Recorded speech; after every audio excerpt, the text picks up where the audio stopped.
कि रोए वो जो कायल हैं अमवात शहीदा के, कि रोए वो जो कायल हैं अमवात शहीदा के, कभी हम जिंदे जावेद का मातम नहीं करते। क़त्ल हुसैन असल में मर्गे यजीद है, क़त्ल हुसैन असल में मर्गे यजीद है। इस्लाम ज़िंदा होता है हर करबला के बाद। मोहतरम इल्मी और ईमानी भाइयों, आज यौम आशूरा है। यौम आशूरा अपने दामन में बड़े बड़े वाक़यात समेटे हुए है, बड़ी बड़ी मुहत्तम बिशान तवारीख़ को जगह दिए हुए है।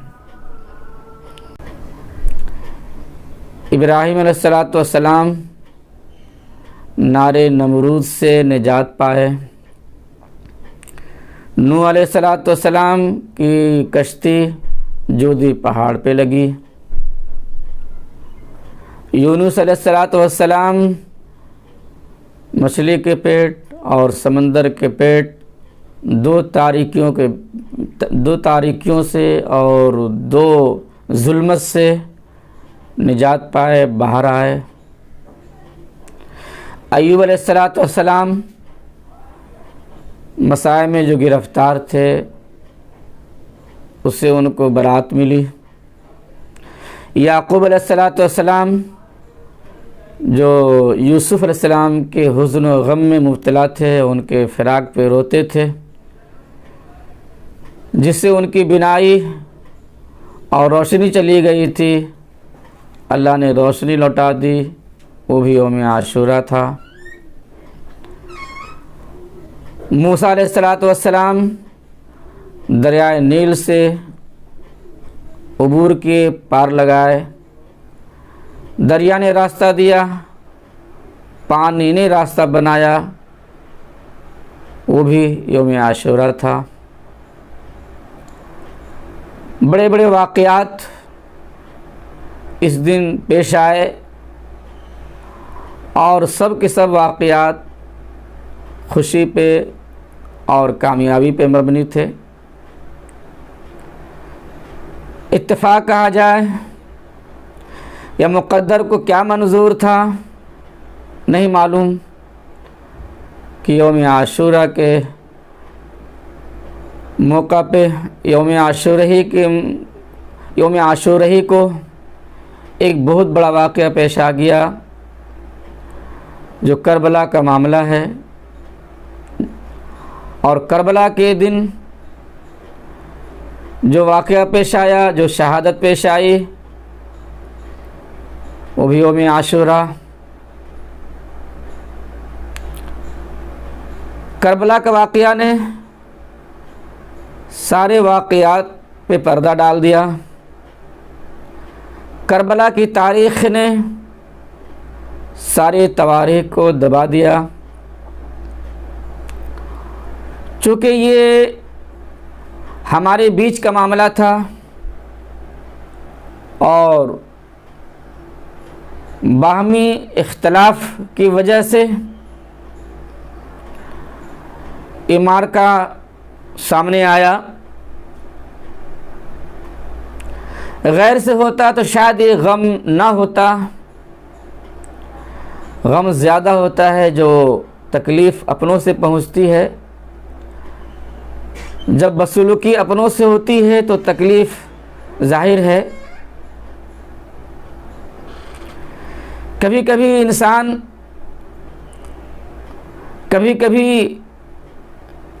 ये अपने ऐसे बेगाने हो जाते हैं कि अल हफ़ीज़ वल अमान।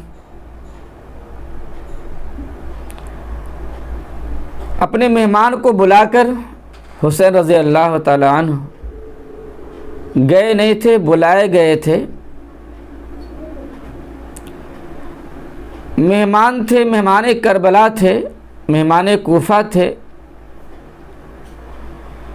एक तो मेहमान का क्या मुकाम होता है, मेहमान मेहमान है, मेहमान की तो इज़्ज़त होती है, उनके साथ खातिर तवाज़ो का मामला होता है, अच्छी जगह बैठाया जाता है, अच्छी जगह सुलाया जाता है, हर तरह का आराम पहुंचाया जाता है। आप मेहमान बन के गए थे। फ़लयुक्रिम ज़ैफ़हु, शायद ये हदीस उन मेज़बानों को ना मालूम हो। क्यों उन्होंने ऐसा सलूक किया? एक ख़त नहीं, हज़ारों खतूत गए, हज़ारों मुरासलात गए, रसूल रसाइल का सिलसिला लग गया,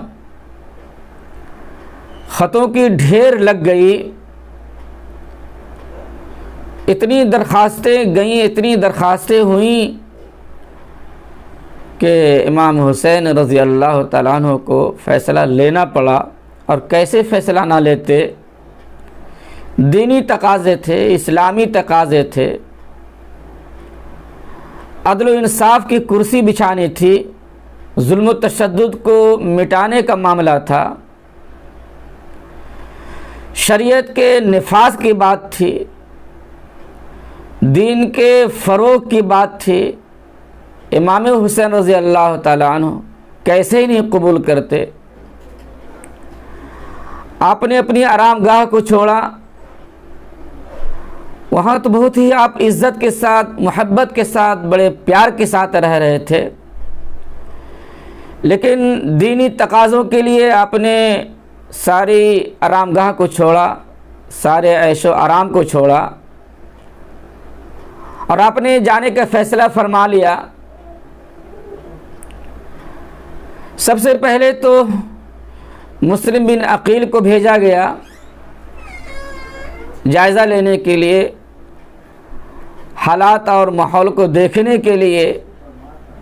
दस्तूर भी यही है, तरीक़ेकार भी यही है। मुस्लिम बिन अकील रज़ी अल्लाह ताला अन्हु अपने साहबजादे के साथ गए, अपने प्यारे बेटे के साथ गए, मोहम्मद के साथ गए। इब्ने अकील के साथ गए। क्या मालूम था कि उन लोग क्या सलूक करेंगे। मेहमान बन के गए हैं, उनके बुलाने पे गए हैं, उनकी फरमाइश पे गए हैं, जाना भी ज़रूरी था, तशरीफ़ ले गए। शुरू जाने के बाद तो बड़ा इस्तकबाल हुआ, तुझको एहतशाम के साथ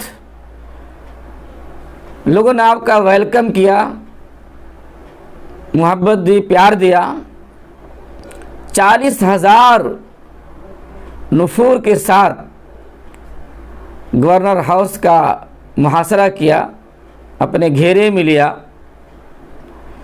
मुस्लिम बिन अकील रज़ी अल्लाह तआला अन्हु नहीं चाहते थे कि कूफा में खून खराबा हो और बाहमी कत्ल क़िताल हो। आपने बड़ी नरमी से और बड़ी हिकमत से काम लेते हुए माहौल को ठंडा किया, लेकिन ये हिकमत रास नहीं आई। रफ्ता रफ्ता जमीयत में इंतशार पैदा होता चला गया, लोग मुंतशिर होते गए और आपका साथ छोड़ते गए।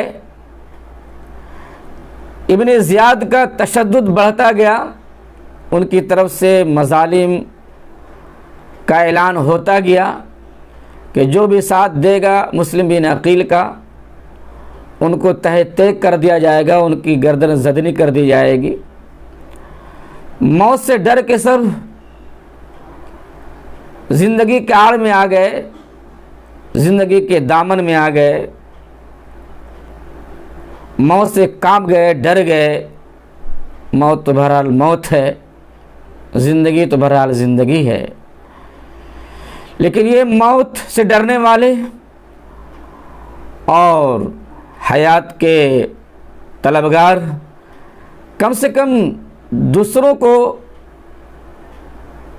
मौत के घाट ना उतारते और मौत की जगह ना बुलाते, इतना तो कम से कम सोच लेते। मगरिब की नमाज कहाँ 40,000 का मजमा, मगरिब की नमाज में 500 रह गए। आप नमाज पढ़ा रहे हैं, आपके पीछे 500 मुक्तदी। अल्लाह अकबर जब आप सलाम फेरते हैं और नमाज से फारिग होते हैं तो मस्जिद में आप तने तन्हा हैं, कोई आपके साथ नहीं, कोई आपके पास नहीं। मुस्लिम बिन अकील परेशान हो गए, उनकी बदसलूकी से हैरान हो गए, उनकी बेवफाई पे शशदर रह गए कि अब क्या होगा। जनाबे मन कूफा के सारे दरवाज़े बंद हो गए, सारी खिड़कियां बंद हो गईं, सारे मेहमान खानों में ताले लग गए। कासिदे हुसैन कूफा के गली में बेयारो मददगार भटक रहे हैं, कोई बुलाने वाला नहीं, सलाम करने वाला नहीं, सलाम का जवाब देने वाला नहीं, कोई ज़ियाफ़त के लिए तैयार नहीं। मुस्लिम बिन अकील को महसूस हो चला था अब हुसैन रज़ी अल्लाह तआला अन्हु का यहाँ आना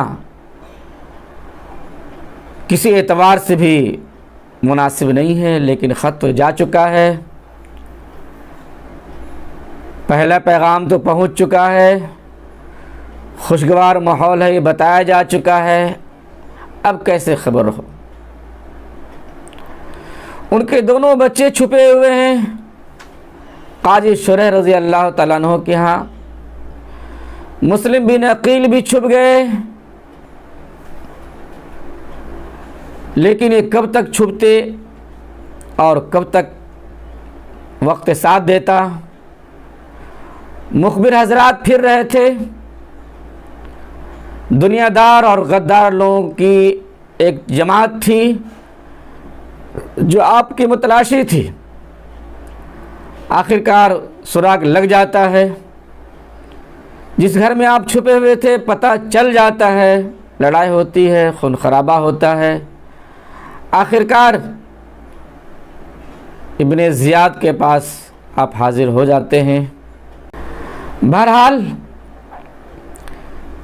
आपके सामने मौत रक्स कर रही थी, जल्लाद खड़ा हुआ था। जितने आपसे वफ़ा करने वाले थे सब बेवफा बन के महवे तमाशा थे। आपने ज़िंदगी की भीख नहीं मांगी, सिर्फ ये सवाल रखा, इब्ने ज़ियाद ठीक है मुझे शहीद कर देना, लेकिन मुझे कुछ वसीयत करने का मौका फराहम करो, मौका दो। इब्ने ज़ियाद कहता है जो वसीयत करना है कर लो। आपने वसीयत फरमाई। आपने दाएं बाएं देखा कि कोई मुतारफ़ आदमी, कोई मुतशर्रे आदमी, इफ़ाए अहद करने वाला आदमी मिल जाए ताकि वसीयत उनको हो और ये वसीयत पूरी हो। देखा एक आदमी है जो जान पहचान का है, थोड़ा मुतारफ़ भी है। अपने उनसे कहा कि मुझे वसीयत करनी है, आप तखलिया करें, खलवत में चलें। लेकिन इब्ने ज़ियाद का रोब इस कदर था कि उसने तखलिया को पसंद नहीं किया बल्कि तजलिया अपनाया। खलवत नहीं बल्कि जलवत में बैठ गए। मुस्लिम बिन अकील वसीयत फरमाते हैं, मेरा फ़ला आदमी के पास 700 दिरहम तकरीबन कर्ज़ है, उसको अदा करना है। मेरी लाश को बहिफाजत दफन कर देना है और हुसैन रज़ी अल्लाह तआला अन्हु को आने से रोक देना है। मेरे मोहतरम मुस्लिम बिन अकील इस मौका पे क्या नसीहत फरमाते हैं, क्या वसीयत फरमाते हैं, गौर करने की बात है। कर्ज़ की कितनी अहमियत है इससे पता चलता है। लाश भी काबिल एहतराम है, कफन दफन सुन्नत तरीके पे हो, मरने के बाद भी सुन्नत का ख्याल है। और हुज़ूर पाक अलैहिस्सलातु वस्सलाम ना आए, ऐसा ना हो कि वो आ जाए, इसका भी मलाल है। ऐ नसीम सहर तुमको उनकी कसम, ऐ नसीम सहर तुमको उनकी कसम, उनसे जाकर न कहना मेरा हाल गम। अपने मिटने का डर तो नहीं है मुझे, डर ये है उनके गेसो बिखर जाएंगे। अपनी जान जा रहे हैं पर अपने भाई की जान बच जाए, ये फ़िक्र लेकर आप शहादत पाते हैं, जामे शहादत नोश फरमाते हैं और इन्ना लिल्लाहि व इन्ना इलैहि राजिऊन कहकर दुनिया से चले जाते हैं। आपके दोनों बच्चों को भी शहीद कर दिया जाता है, बड़ी बेरहमी से, बड़ी बेदर्दी से। अल्लाह अकबर। इंसानियत सोज हरकत ऐसी देखी गई करबला के मैदान में कि शायद आज के मजालिम भी ऐसे जुल्म और तशद्दुद ना कर पाएंगे। आज के जालिम भी ऐसे मजालिम से कांप जाएंगे। वो मजालिम वहाँ हुए, वो जुल्म तशद्दुद का मामला वहाँ हुआ, सब कुछ वहाँ हुआ जो पूरी ज़िंदगी शायद ना हो। मेरे मोहतरम हुसैन रज़ी अल्लाह तआला अन्हु पहला ख़त पाकर खुशगवार माहौल को जानकर अपने ज़ादे राह ले लिया और कजावा कस लिया, सफ़र के लिए निकल पड़े। सहाबा किराम गर्चे उस वक्त बड़े बड़े मौजूद थे। अनस बिन मालिक रज़ी अल्लाह तआला अन्हु, अब्दुल्ला बिन उमर रज़ी अल्लाह तआला अन्हु, अब्दुल्ला बिन अब्बास रज़ी अल्लाह तआला अन्हु, अब्दुल्ला बिन ज़ुबैर रज़ी अल्लाह तआला अन्हु और किबार सहाबा, इज़ाम सहाबा मौजूद थे। आपको रोकने की कोशिश कर रहे थे, इस सफ़र से मना कर रहे थे, करबला के सफ़र से और कूफा की बेवफाई से आप उनको ख़बरदार कर रहे थे। लेकिन मामला ये था कि तो एक भाई जा चुका था, उनके भी भाई साथ थे। सफ़र में तो सबका ख्याल रखना है, सफ़र में तो सबका साथ देना है, सबकी दिलदारी करनी है। आप कैसे उनकी दिल आज़ारी करते? आपने सबकी दिलदारी के लिए आपने सफ़र को जारी रखा। आखिरकार आप वहाँ पहुँच गए जहाँ पहुँचना था। बातिल की तरफ से जो कमांडर इन चीफ थे, जो सिपह सालार थे, वो हुर थे, और हुर ने आपको करबला के मैदान में महसूर कर दिया, वहीं पे उतरने पे मजबूर किया,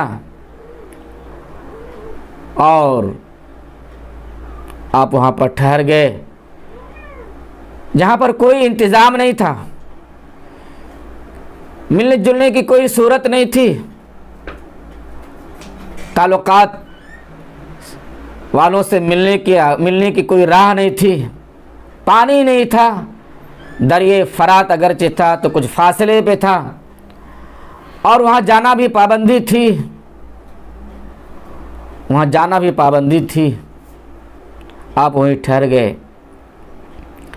जनाब, खेमा में कौन है और खेमा के बाहर कौन है? हुजूर पाक अलैहिस्सलातु वस्सलाम के सारे रिश्तेदार हैं। अल्लाहु अकबर। मुक़द्दसात बेगमात हैं, सब के सब मुतहरात हैं, नन्हे मुन्ने बच्चे हैं, इमाम असग़र हैं, इमाम अकबर हैं, इमाम अब्बास हैं, इमाम हुसैन रज़ी अल्लाह तआला अन्हु हैं। ये हज़रात आपके साथ सिर्फ मिला जुला के 80 नफूर हैं, और आसमान के नीचे हैं, ज़मीन के ऊपर हैं, खुला आसमान है, खुली ज़मीन है। वो बेगमात, वो मुक़द्दसात औरतें जिनका ताल्लुक़ ख़ानदान नबूवत से है, जिनका रिश्ता खानवादाए रिसालत से है, हुज़ूर पाक अलैहिस्सलातु वस्सलाम की बहू बेटियां हैं, नवासे हैं, आप ही के चश्मो चिराग हैं। का जालिमों को मालूम नहीं था, बातिल के इल्म में नहीं था, कूफी लोग क्या नहीं जानते थे? इब्न ज़ियाद को नहीं मालूम था, इनके मुकाम व मर्तबा से वाकिफ़ नहीं थे, इनकी अहमियत व हैसियत नहीं जानते थे। क्या वो नहीं जानते थे कि मेहमान रसूल हैं, सब मेहमान करबला हैं, मेहमान कूफा हैं? कूफी लोग ने तो बुलाया था, दावत दी थी, उनको बुलाने वाले उनके मुकाबले में खड़े हैं, दावत देने वाले जान लेने के लिए तैयार हैं, ख़त लिखने वाले सामने आमने सामने हैं।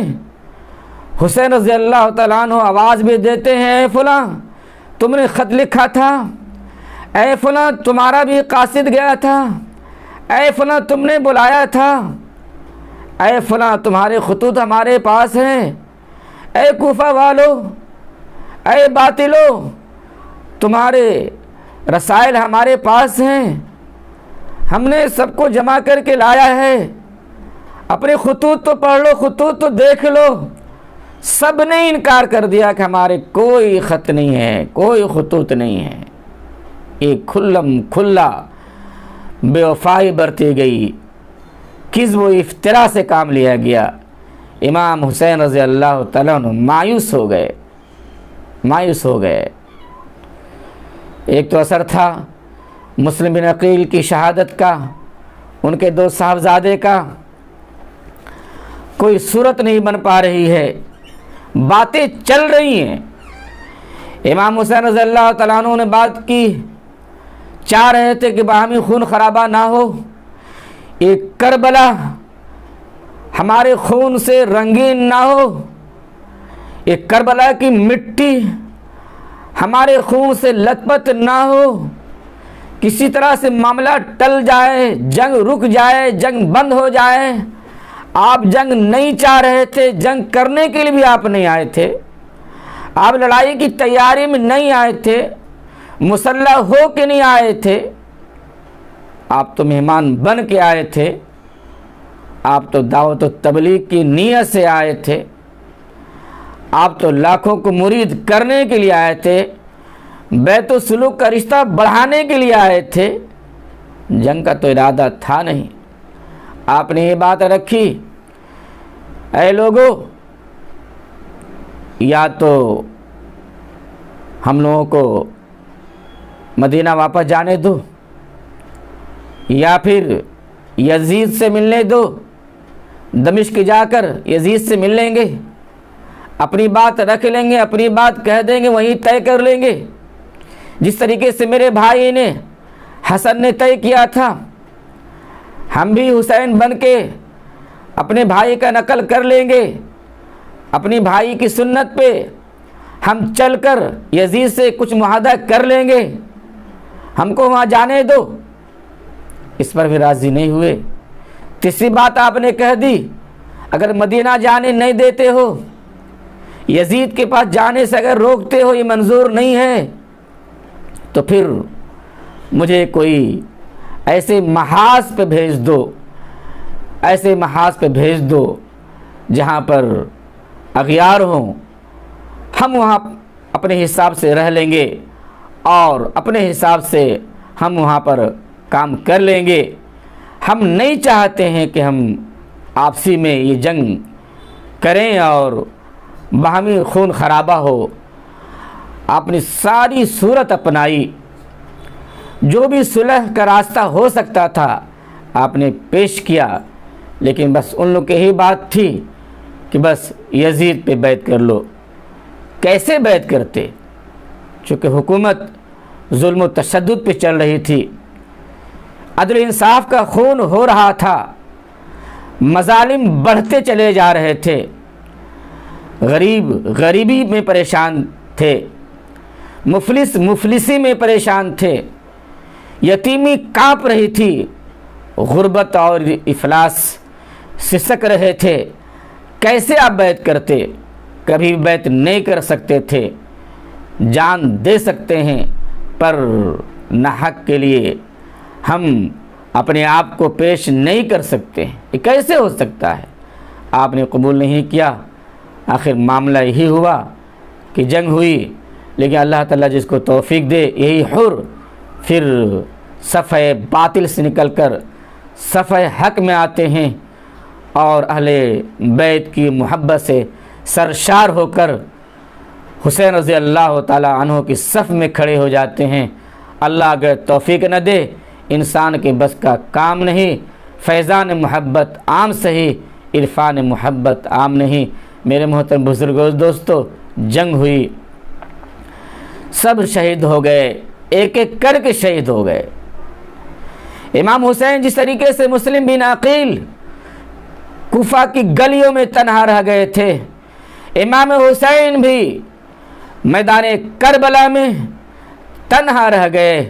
खातून खाना थी जो अपने खेमा में खेमा जन थी, और आप मैदान में अकेले हैं, लेकिन वह हिम्मत व जुरत के सिपाही और बुलंद बाला, बड़े जुरत वाले, बड़े हिम्मत वाले, शुजात वाले, ताकत व क़ुव्वत वाले। और क्यों न हो, चूँकि हुजूर अलैहिस्सलातु वस्सलाम का खून आपकी रगों में दौड़ रहा था, अली रज़ियल्लाहु तआला अन्हु की शुजात आपके रगो रेशा में हरकत कर रही थी। वही तो खून था, वही तो जज्बा था, फातिह खैबर का वलवला था, फातिह खैबर का जुनून था। उसी जुनून के साथ मैदान करबला में आप तैयार हो जाते हैं, हुज़ूर पाक अलैहिस्सलातु वस्सलाम का इमामा बांधते हैं, हमज़ा रज़ियल्लाहु तआला अन्हु का ढाल लेते हैं और अली रज़ियल्लाहु तआला अन्हु का ज़ुल्फ़िकार लेते हैं। वह उनकी तलवार को लेकर मैदान करबला में आते हैं। बातिल भी सामने आता है, बातिल के बड़े बड़े पहलवान आते हैं, बड़े बड़े जंगजू आते हैं।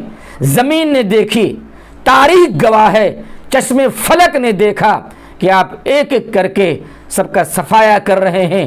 जो भी आ रहा है मौत के घाट उतरता जा रहा है, मौत के मुंह में जाता जा रहा है, अपनी हंसी खोता जा रहा है। वक्त का जल्लाद ने देखा, वक्त का इब्नुल वक्त ने देखा कि अगर एक एक करके हुसैन लड़ते रहे तो पूरा कूफा साफ हो जाएगा। मर्द जो जितने उनके मर्द कहलाते हैं, बहादुर कहलाते हैं, सब जो है मौत के घाट उतर जाएगा। सब बातिल के सफ़ों में नामो निशान नहीं रहेगा, सब के सब जो है ख़त्म हो जाएंगे। उन लोगों ने एक बारगी हमला कर दिया, सब के सब मिल के हमला किया। आप तो ऐसे थक चुके थे, चूर हो गए थे, 70 ज़ख्म आपके बदन पे थे। आप जो है ज़ख्मों के पेवन लिए हुए उनसे लड़ाई कर रहे थे, कब तक साथ देते? आखिरकार से तीर सीने पे लगता है, आप बहुत ज़्यादा ज़ख्मी होते हैं। ला इलाहा इल्लल्लाह पढ़ते हैं, इन्ना लिल्लाह पढ़ते हुए जामे शहादत पीते हैं और कूफियों की बेवफाई लेकर और जालिमों का मुकदमा लेकर, इब्ने ज़ियाद की जुल्म लेकर और यजीद की बेइंसाफ़ी लेकर आप दुनिया से चले जाते हैं और हुज़ूर पाक और दरबार इज़्ज़ी में पेश करने के लिए हमेशा के लिए दुनिया को खैर और अलविदा कहते हैं। ये करबला की तारीख़ है। तारीख़ तो बड़ी लंबी है, अगर पूरी तारीख़ दोहराई जाए उसके लिए महीनों नहीं सालों चाहिए। मैंने सिर्फ ये बात कह दी कि इमाम हुसैन रज़ी अल्लाह ताला उन्होंने ऐसे मौका पे भी कोई सुन्नत नहीं छोड़ी जनाब। फ़र्ज़ तो दूर की बात है, उसमें रसूल को नहीं छोड़ा, कुरान को नहीं छोड़ा, हदीस नहीं छोड़ी, मामूली सुन्नत से भी आपने इन्हिराफ नहीं किया। दुनिया शाहिद है, दुनिया ने देखी है इस बात को कि आपने नमाज पढ़ने का वक्त मांगा है। जुमा का दिन था, आप जो है सजदे में जा कर के नफिल पढ़ करके फ़र्ज़ अदा करके आप दुनिया से गए हैं। हाँ गए हैं। आपने गोया कि उम्मत को पैगाम दिया, पूरी इंसानियत को पैगाम दिया, पूरे मुसलमानों को पैगाम दिया कि करबला के मैदान में भी दीन को ज़िंदा किया जा सकता है, नमाज़ें अदा की जा सकती हैं, उसूल कुरान को बाकी रखा जा सकता है, उसवाए रसूल पे अमल किया जा सकता है। ये हमारे लिए पैगाम है और यही हमारे लिए अमल है, यही हमारे लिए आइडियल है, यही हमारे लिए उसवा है जो इमाम हुसैन रज़ी अल्लाह तआला अन्हु ने एक पैगाम दिया। और हकीकत है क़त्ल हुसैन असल में मर्ग यजीद है। इस्लाम ज़िंदा होता है हर करबला के बाद। ऐ मुसलमानों, ऐ इस्लाम और ईमान के मतवालों, आओ उनके नुकूश पे चलकर अपनी ज़िंदगी गुजार लो। इंशाअल्लाह हमारी कामयाबी होगी और हम जन्नत याब होंगे और कामयाब होंगे। व आखिर दावाना अनिल हम्दुलिल्लाहि रब्बिल आलमीन।